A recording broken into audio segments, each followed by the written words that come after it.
কোনো লোক অন্যায় করছে তখন আমি স্থির থাকতে পারি না নিজেকে সামনে রাখতে।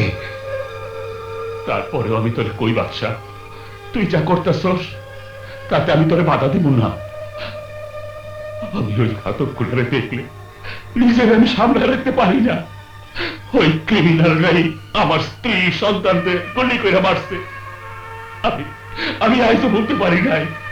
মরণের আগ পর্যন্ত আমি ওই শয়তান গুলারে নিজের হাতে মারণের লেগা অপেক্ষা করো।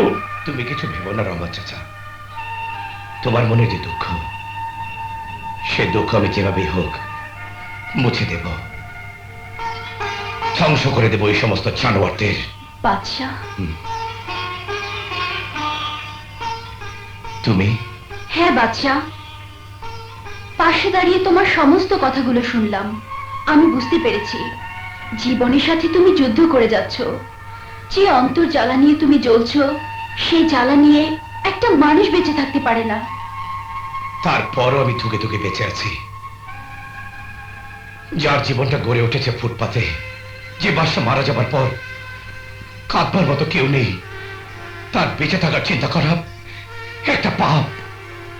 আমার অতীতের সমস্ত কলঙ্কাষ্টিকে মুছে ফেলতে আমি রক্ত দিয়ে আমার এই দুহাত লাল করি, হত্যা করি ওই সমস্ত লোকদের। বাদশাহ, জীবন কখনো থেমে থাকে না। সময় হলে ওদের দেখা তুমি পাবেই।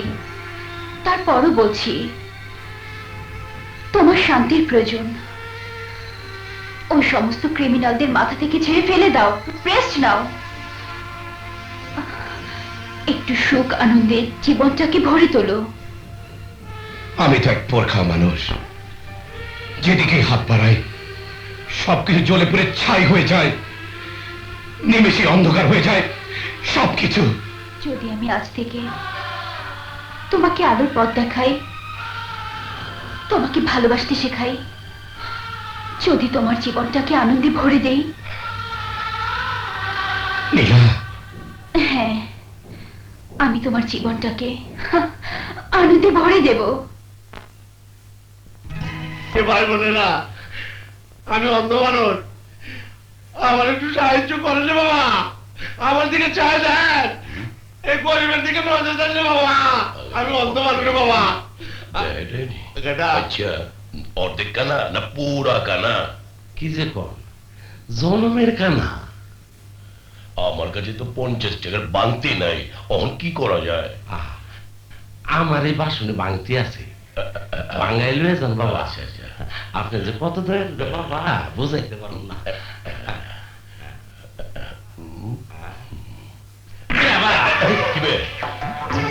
এইটা কি করতেছেন? 2 টাকা নোট দিয়ে 50 টাকা লয়ে যেতেছেন। আরে আলা, তুই না জনমের কানা, চোখে দেখলি কেমনে? আসলে আমি কানা না, চোখ দেখি কানো হই, কিন্তু তুমি তো দেখি আমার চেয়ে বড় বাবা।